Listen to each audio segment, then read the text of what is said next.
Thank you very much, Sean, and thank you, everybody, for tuning in today. On today's special edition of the Schiffer Report, as we told you Wednesday, this is part two of a two-part series with Jana Davis, the award-winning investigative journalist, talking about her best-selling book from last year, just reissued a few months ago in paperback, The Third Terrorist, the Middle Eastern Connection to the Oklahoma City Bombing. Now, Wednesday's broadcast, we did our best to give a quick summary of the book and all of the proof that she had put together, and all of the people she had on her side in the intelligence field, former Under Assistant Secretary of Defense Gaffney and other people that are on her side, David P. Shippers, former Chief Investigative Counsel, House Judiciary Committee, a lot of prominent, credible people helping her build her case over the years that there was, in fact, and I'm convinced of this, Middle East connections to the Oklahoma City bombing.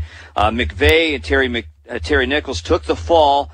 But unfortunately, folks, you're not getting the true story unless you read this book. And now more and more people out there are waking up because of a landslide of new information that's come down even since the paperback version of her book. Today, we were just going to focus on the summary in that book dealing with the 9/11 Commission and other things, information that was left out concerning Oklahoma City.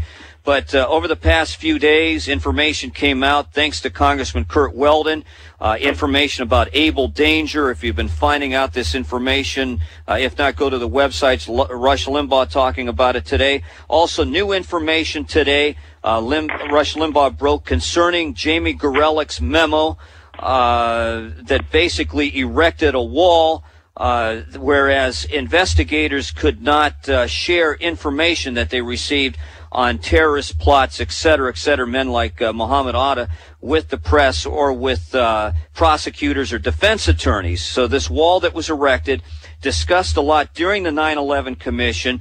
9/11 Commission member Jamie Gorelick had a lot to do with this cover-up, and we're going to talk about this. Also, information we spoke briefly about Congressman Dana Rohrabacher visiting 3 weeks ago Terry Nichols in his prison cell to try to elicit more information about his connection with Muslim terrorists. Let me just read you this here before we put Jana Davis on. This is from one of the best books ever written on the intelligence failures, the cover-up of Clinton's national security team and Bill Clinton himself, refusing many times to acknowledge terrorist involvement in many different terror attacks on our country and to our assets abroad. The book is Intelligence Failure, written by David Bossie. He said this a year ago about the 9/11 Commission.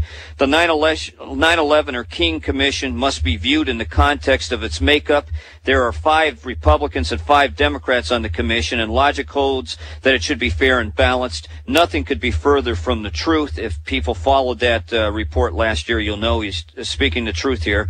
The Democrats are, for the most part, a very political, ideological, and ruthless group of Clinton supporters, while the Republicans are, for the most part, tepid centrists that lack extensive foreign policy experience. The bottom line is Jamie Gorelick was appointed by President Clinton as Deputy Attorney General under Janet Reno from 1994 to 97. She is a known partisan for Bill Clinton and served in the Justice Department with Louis Freeh and the FBI. Now, we're going to speak a lot about today the Gorelick memo, and we're going to weed through all of this with Jana Davis, and she's going to break some news here on why all of this is relevant to the case she makes in her book, The Third Terrorist. Welcome back to the Schiffer Report, Jana. Good to have you back. Hi, Paul. It's great to be here. We're having an electrical storm in Oklahoma, so if all of a sudden the line goes dead, I promise I did not hang up. We lose power very easily. And we'll do our level best to get back with you. Okay. Very quickly, this changes our game plan a little bit today, but this is very important information. Tell the listening audience what Limbaugh said on his show today.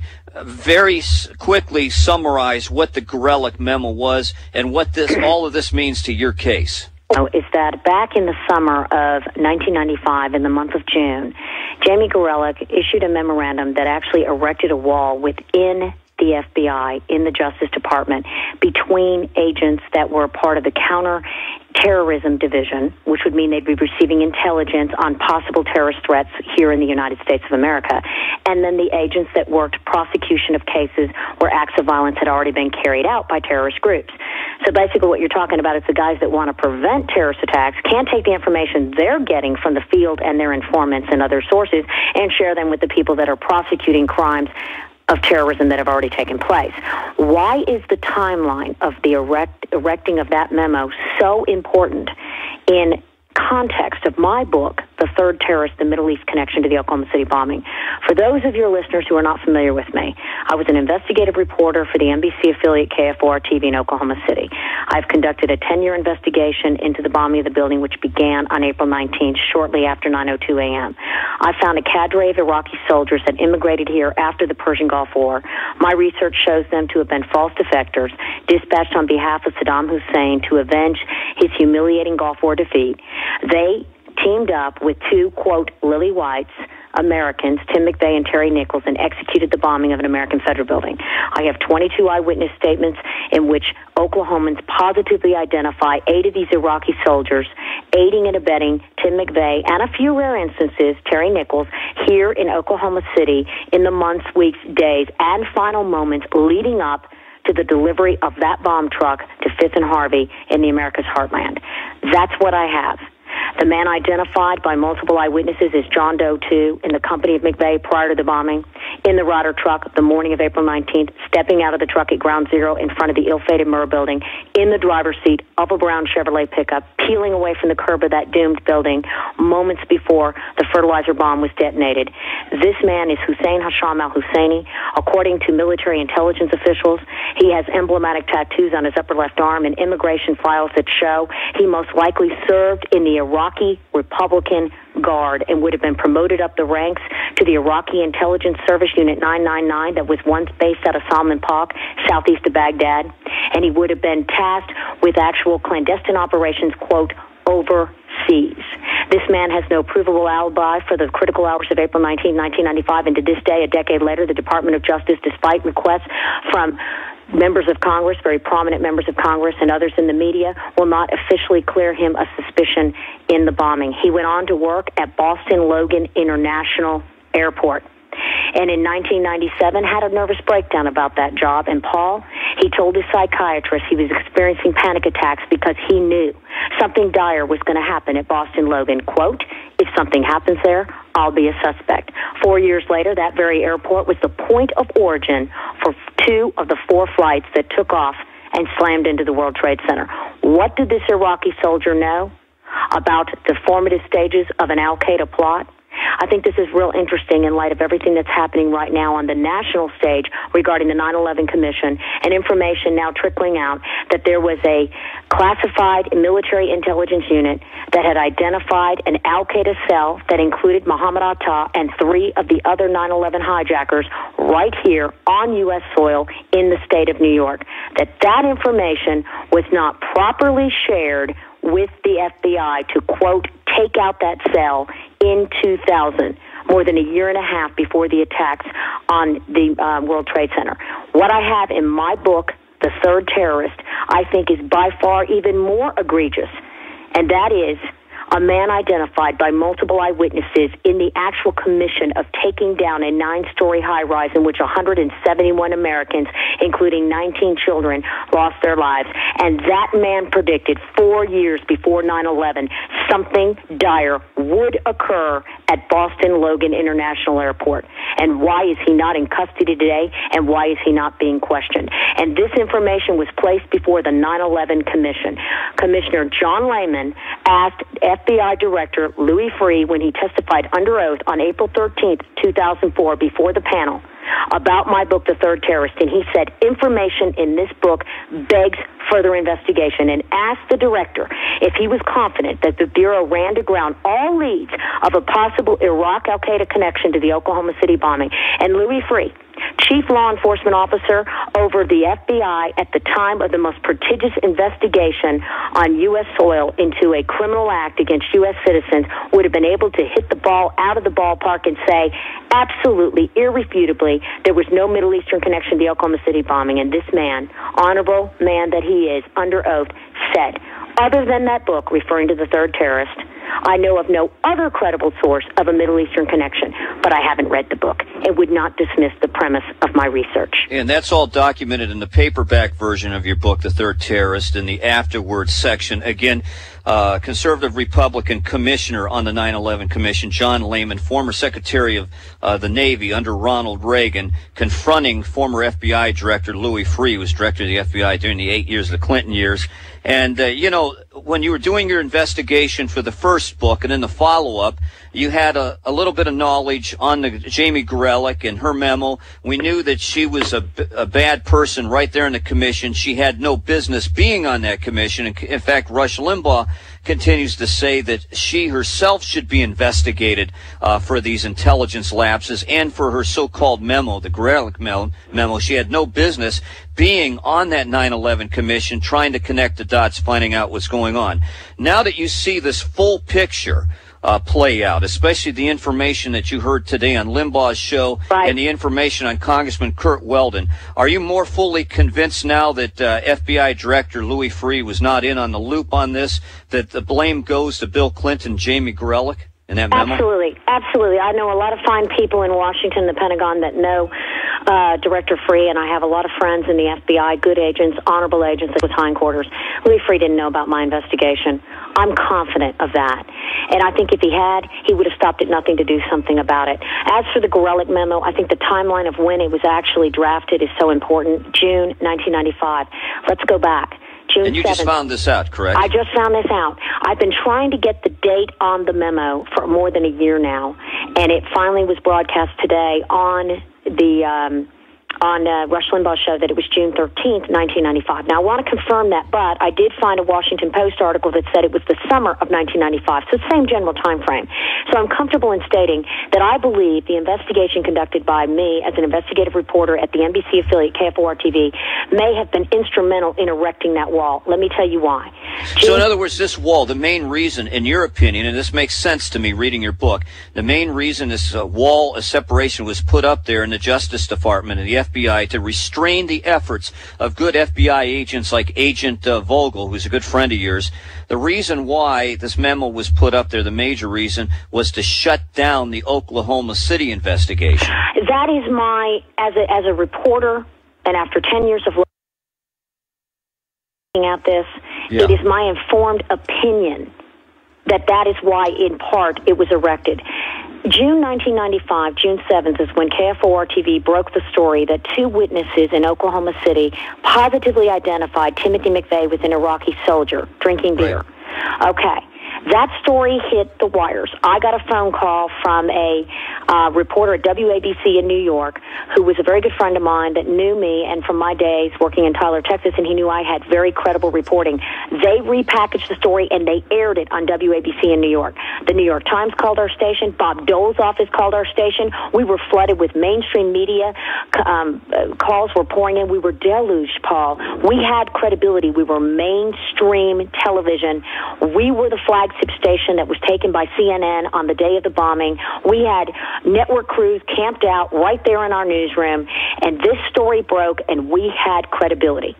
During the same time frame in which this memo was erected by Miss Jamie Gorelick, there was information coming in to the FBI from the Congressional Task Force on Terrorism and Unconventional Warfare.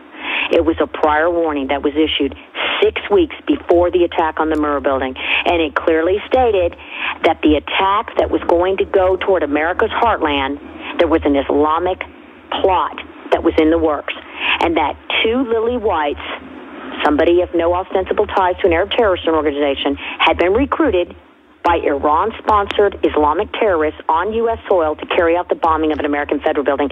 That's considered intelligence. That went to the counter-terror intelligence officials at the FBI. Now, with this new wall-up, that meant that prior warning and all the evidence and intelligence analysis coming from the Congressional Task Force on Terrorism that confirmed what a reporter in Oklahoma City found, a terrorist cell of Iraqi soldiers aiding and abetting McVeigh and Nichols.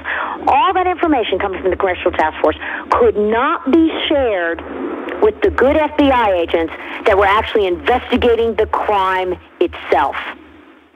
If that memo was dated June 13th, 1995, it was issued the day that the infamous John Doe 2, Tim McVeigh's accomplice, died. Death by stealth by the United States Department of Justice. Let me tell you how that works. On June 13th, 1995, somebody in the DOJ leaked to CNN and AP, Associated Press, simultaneously a story that John Doe 2 had been collared, questioned, and cleared by the FBI, that he was an innocent Fort Riley Army private living in Kansas who just happened to go into the same rider rental shop in Junction City as Tim McVeigh within a day or two of when he was there, and it was all a case of mistaken identity.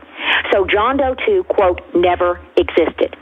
It was the same day as the Gorelick memo, which meant anything that Jana Davis was giving to the FBI and anything that the Congressional Task Force on Terrorism was giving to the FBI on intel on a terrorist cell in Oklahoma City would not be shared with the prosecution, the guys looking into creating the criminal case against McVeigh and Nichols.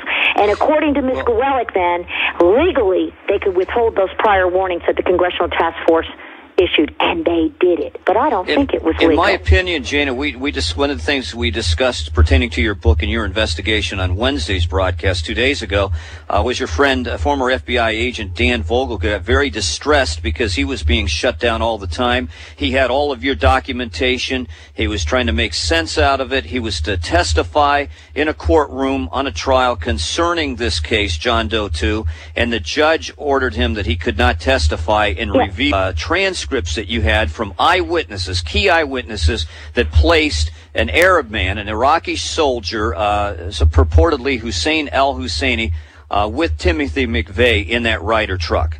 Right. Let me define Agent Vogel's role. He was the public information officer for the Oklahoma City field office during the time of the Oklahoma City bombing. Because I was a reporter, he would deal with me because I was, quote, media. I gave to him 22 sworn witness affidavits in 1999 after the FBI flatly refused to take this information in 97. I even set an appointment, went down to their offices, had a notary with me to say, would you sign this small receipt that says you're taking all of this documentation that could implicate Iraqi soldiers in the bombing of the Alpha Premier building? And they wouldn't sign it. They sent me home. They didn't want these documents to mess up, quote, their prosecution of Tim McVeigh and Terry Nichols. When I returned in 99, Agent Vogel received those affidavits. It was his job then to pass it up the line to the legal department. Then they review it for material that should be turned over to the defense teams. The documents disappeared. He was called to testify in Terry Nichols' state murder proceedings back in October of 2001. This is a month after 9/11. And he was going to take the stand and say, hey, I took 22 affidavits from a reporter, KFOR-TV, Jana Davis, and I don't know where they went from there. They simply disappeared. That's his role. But he was told he could not testify, so he was shut down. They shut him down. It would have violated his, quote, oath of office. Amazing. Very upsetting. You know, every time you find out more information that comes out about the Clinton intelligence failures and his willful negligence in going after Iraqi or al-Qaeda terrorists. Despicable. And we're going to go into more information about how this all fits after this quick commercial break. You're listening to the Schiffer Report. Our special guest again today is Jana Davis, author of The Third Terrorist, The Middle East Connection to the Oklahoma City Bombing.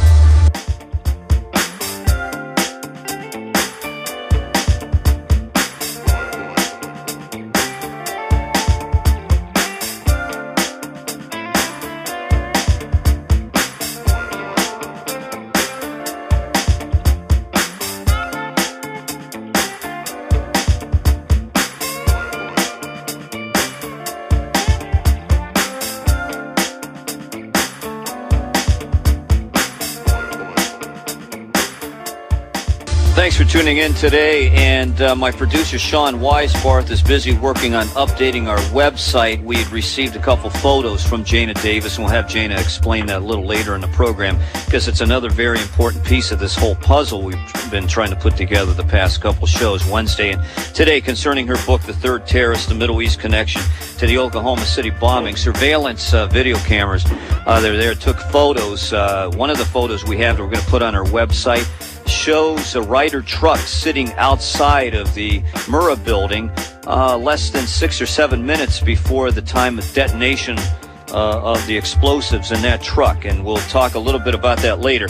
One of the things, before we put Jana on here in about 40 seconds, that I'm really upset with, and I'm going to have to go back with and then spend maybe a week or two going over, just like I did when I was with Salem Radio. Remember, Sean, we spent quite a few weeks going over all of the evidence of the Clinton cover-ups from the 1993 Oklahoma City bombing all the way to Flight 800, Oklahoma City, and then the bombing of the USS Cole, again, where the Clinton administration refused to treat any of these incidents as a terrorist act. They tried to just handle it, along with Jamie Gorelick, as a criminal matter. I refer the listening audience to books you need to pick up now, because all of this information is even more relevant concerning the new news from Congressman Kurt Weldon about Project Able Danger and all of this stuff now that's coming out, unraveling, that the liberal media is suppressing. I refer you to Losing Bin Laden by Richard Miniter, Intelligence Failure by David Bossie, and Reckless Disregard by Lieutenant Colonel Robert Buzz Patterson, who also has a show here, a great show here in the Right Talk Network. With all that said, Limbaugh said today on his program concerning the 9/11 Commission that you've got a bunch of pompous SOBs in the Democratic Party running around and talking about how Bush didn't connect the dots, and now we turn out it's the Democrats that missed a huge dot here, and that's the Able Danger Group, the Defense Intelligence Agency unit that was surveilling Muhammad Atta, had him under surveillance, knew he was in Brooklyn with 3 of the other hijackers 1 year before 9/11. Also, more detail coming out today about the Gorelick memo that put up that wall of separation where vital information was not allowed to be transmitted to a lot of FBI agents on the field. And a lot of this stuff is just coming down yesterday and today, and we'll keep you apprised of all the updates. But this is all very important information, in my opinion, corroborating most all of what Jana Davis has been saying over the years. Welcome back, Jana. Jana, good to have you back here. We want to spend a little more time here with the Gorelick memo, but before we do, we have a caller that's been waiting patiently on the line from Upland, California. Doug, you're on the air. Go ahead. Yeah, hi, Paul. Hi, Jana. Hi, Doug. Yeah, Jana and I talked earlier. I found on a website, and I sent it to Jana. She now has it. There was the Gorelick memo, which we believe was on or about June 13th, 1995. Jana has the PDF in her hands, and she has a June 19th response from Mary Jo White. So what what you were talking about a little while ago, wondering about the time frame, it all looks like it fits there. And what I think we're all going to ultimately find is Sandy Berger is going to have to be called back in, and he's going to have to tell us what he put in his pants and what he added to the files. The National Archives, I believe, starting with Oklahoma City, Jana, I hope you'll agree, this is all about protecting Bill Clinton, and right now the commission was about protecting Clinton's legacy and making sure that Hillary makes it back to the White House. Is that right, Jana? That's what I have found in my research. As for political agendas, a lot indicates that. As for the Sandy Berger incident, with the National Archives, I didn't think I'd slip like that. Anyway, with the National Archives, here you have this gentleman actually going into court and pleading guilty to destroying some of those reports. Now, what was he looking at? It's real important we look at the time frame. This was right after what he was doing was actually looking at reports that were drafted by Richard Clarke, who was the chief counterterrorism advisor to Bill Clinton during his administration. And right after we had that failed al-Qaeda plot to blow up LAX after the turn of the century during the Millennium celebrations, that is when Bill Clinton ordered to know about a threat of al-Qaeda on U.S. shores, right here between our borders. And Richard Clarke drafted this report. Now, during this same time frame, I later learned after the publication of my book, The Third Terrorist, last year, from Josip Bodansky, who we were talking about before the break, the director of the Congressional Task Force on Terrorism and Unconventional Warfare. During this same time frame, 99, early 2000, Mr. Bodansky was able to confirm his intelligence information, solidly pin it down, that Ayman al-Zawahiri, the Egyptian doctor, the number 2 man in the al-Qaeda network, right under bin Laden as their spiritual leader, that he personally came to the American heartland in the spring of 1995, that he personally met with two Islamic demolition experts residing in the Oklahoma City area who had been tasked with constructing the bomb that was intended to take down the Alpha P. Murrah building, and that Dr. Ayman al-Zawahiri was supposed to put the final blessing on that event. Now, was that information shared with Richard Clark? It is my indication that it was. Was it in those reports in the National Archive that Sandy Berger was looking at? There is at least a 50% chance that it's in there. So let's declassify those reports, or let's find out from Sandy Berger exactly what he took. Because if that's true, that meant the 9/11 Commission never learned this information during the course of their investigation. You're listening to the Schiffer Report. This is part 2 of a 2-part interview with Jana Davis, award-winning investigative journalist. Her best-selling book from last year is now out in paperback with a new 30-page afterword. It's called The Third Terrorist, the Middle East Connection to the Oklahoma City Bombing. Let's get off we could spend hours on the Gorelick memo and how that damaged all of the FBI collection of data and, the cover-ups involved. Definitely, I have no trouble believing that Bill Clinton and Jamie Gorelick, Janet Reno, and others suppressed all of the information. It's not just your book, which your book is probably one of the most the best books out there to illuminate this problem of intelligence failure, but everything else out there, intelligence failure, losing bin Laden, reckless disregard, even Lori Milroy's book, Bush versus the Beltway, how the CIA and the State Department tried to stop the war on terror.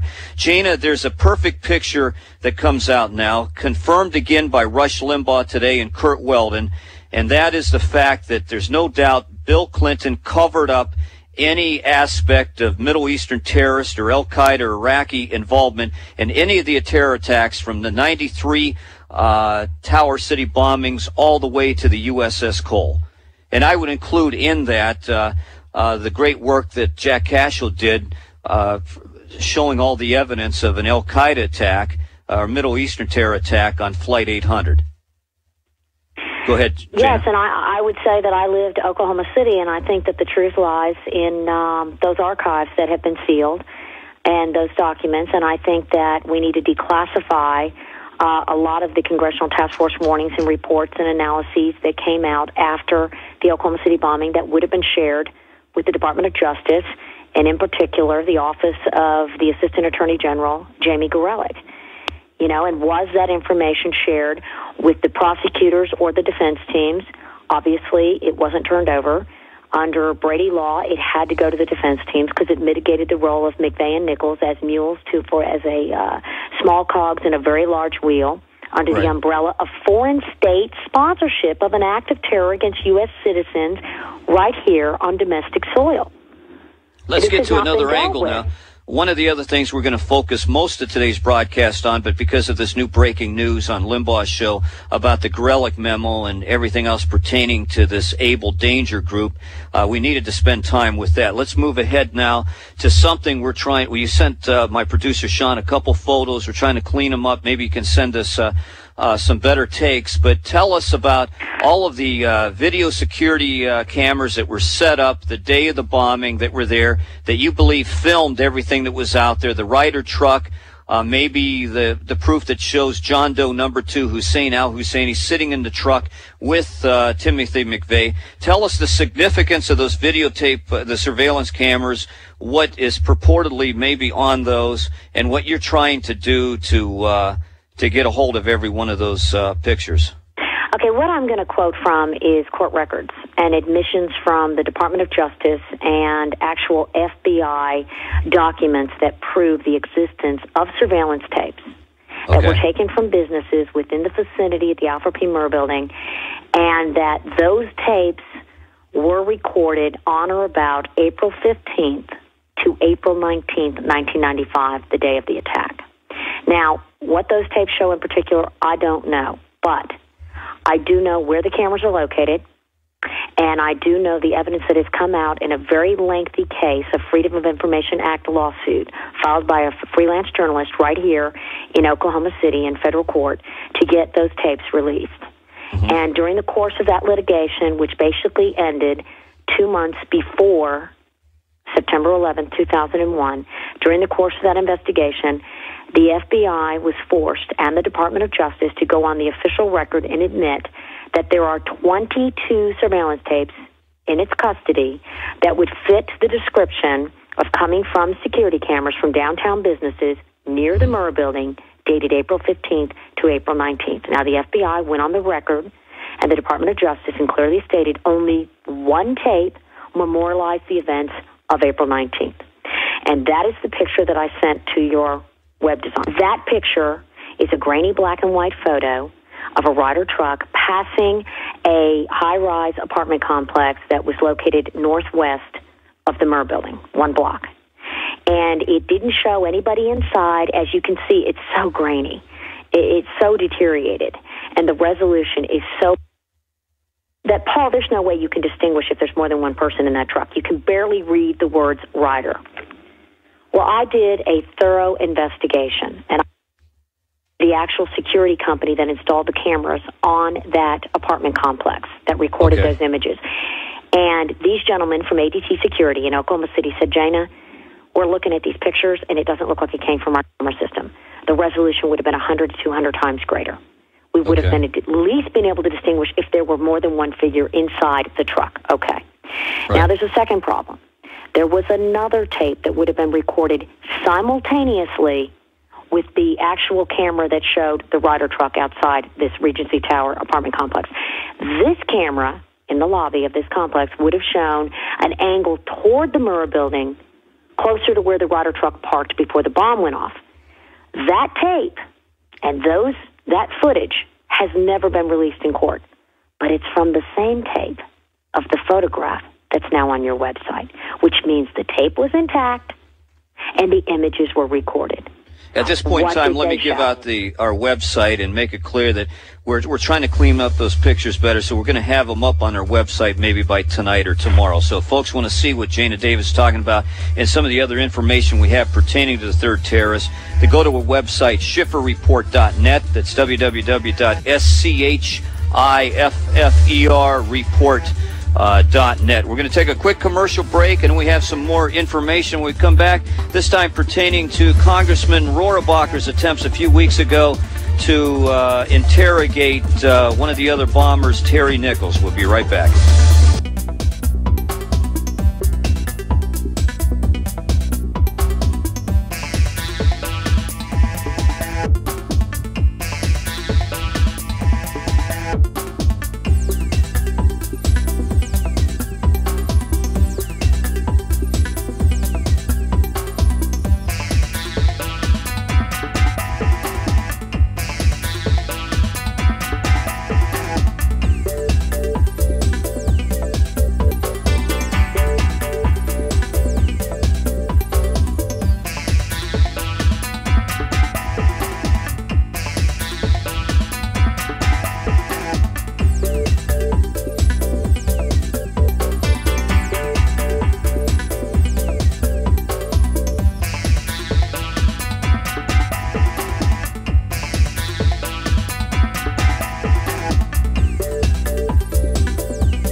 We only have about 9 minutes in this segment. There's so much I want to talk about. I could dedicate a couple broadcasts to this whole nonsense of Jamie Gorelick and the memo and the wall of separation and the refusal of the Clinton administration to pursue all of the credible leads, like the leads that Jana Davis and her television station K4 had on the third terrorist, John Doe number 2, purportedly Hussein al-Husseini. It seemed like every step of the way the Clinton administration would shut down any information leading to proof that Al-Qaeda and the fact that there was state-sponsored terrorism from Iran and Iraq during the 1990s. We're going to continue to bring you the truth here on the Schiffer Report. And now we learn that the 9/11 Commission Unfortunately, the liberal Jamie Gorelick played a major role on that commission. Now we learn they missed a huge dot. This is the Able Danger Group, the Defense Intelligence Agency unit that was surveilling Mohammed Atta.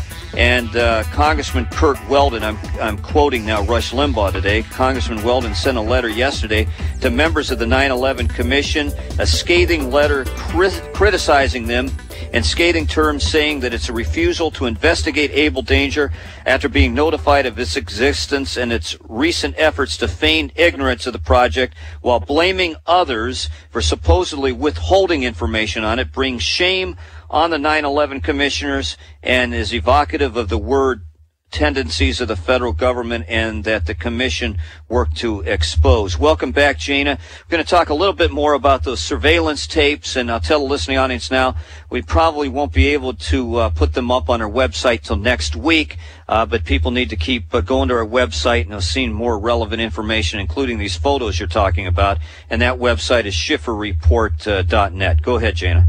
The photos that matter are the photos the American people haven't seen. All that photo is a grainy black and white photo of a Ryder truck. You can see the label Ryder. You can't see the cab. You can't see people in that truck.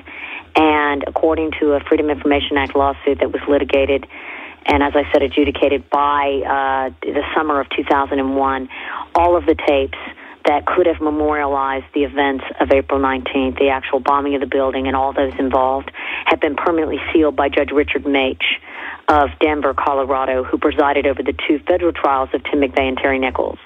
The judge in the case in Oklahoma City actually beseeched Judge Mach to, quote, lift the shroud of secrecy and release the tapes that the FBI was forced to admit, are you ready for this, that there were numerous tapes dated April 19th from numerous sources, which means we have not seen, and I cannot tell you what's on those tapes, but I can tell you about the testimony of the lead FBI agent, John Hershey, on April 27th, 1995, during the detention hearing of Tim McVeigh. It was a pool camera situation, so the media didn't go back and get the transcript. Everybody was busy chasing McVeigh and Nichols and the biggest crime of the century, but I went back and I got the transcript several years later, and here's what I found. FBI agent under oath in court stating that he looked at still photographs of Timothy McVeigh's Mercury Marquis parked directly north of the Murrah building on the morning of April 19th, 1995, on its flight from the bomb site. That those still photographs were taken from a camera in the vicinity of the Alpha P. Murrah building. Have we seen that tape? No.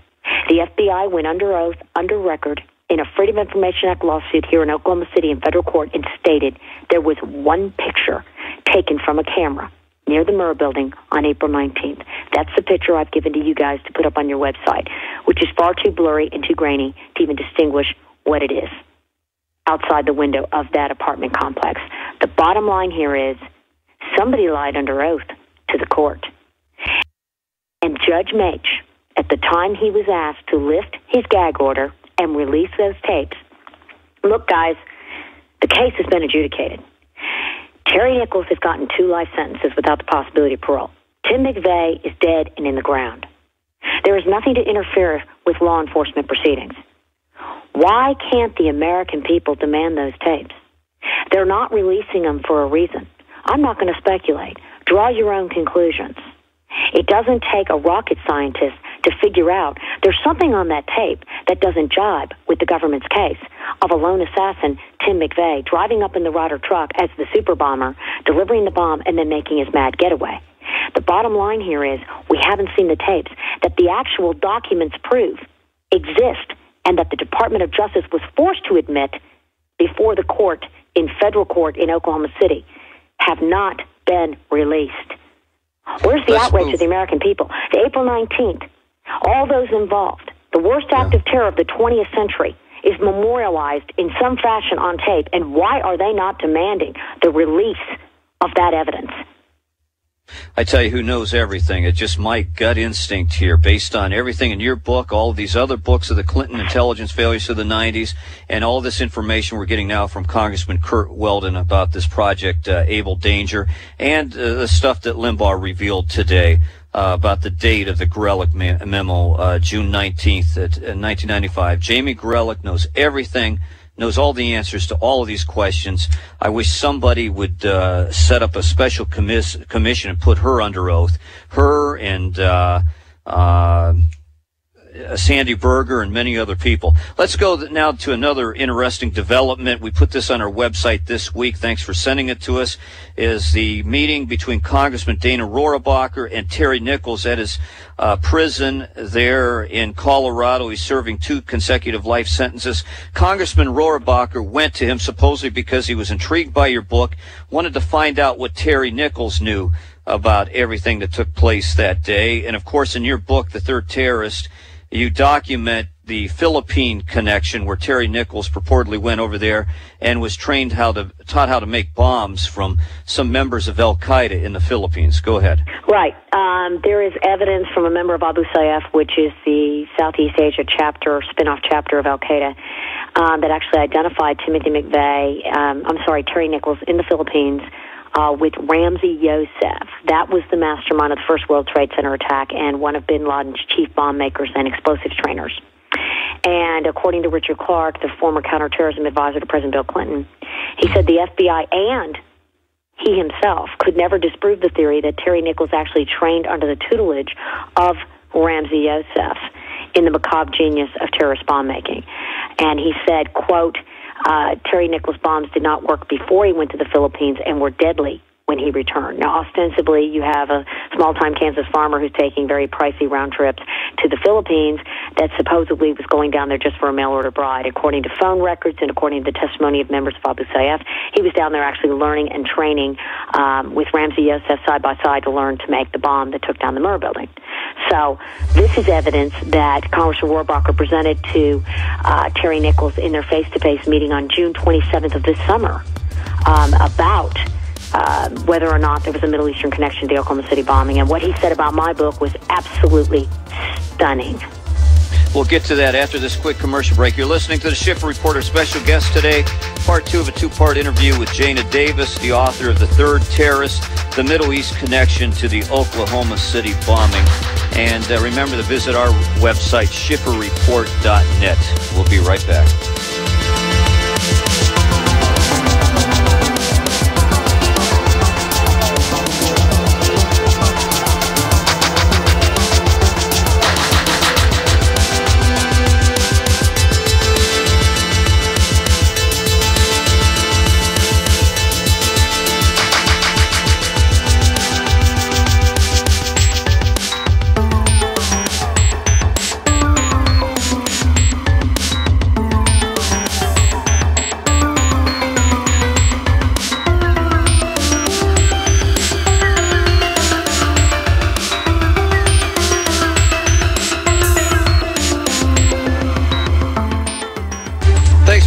Today. It was great to have Jana Davis with us Wednesday and today. We hope to have her back in the near future. This is stuff that we really have just been able to skim the surface of all the relevant information she put together for her book, The Third Terrorist. Jana, I'm going to let you wrap things up. Go ahead and continue with the information you have on Congressman Rohrabacher's meeting with Terry Nichols. Well, Terry Nichols, as we said just before the break, Rohrabacher just flat out asked him about his possible liaisons with Al-Qaeda operatives in the Philippines, and of course he just flat out denied that. And he said any contact I had with the Philippines was with my mail-order bride and her relatives and family members.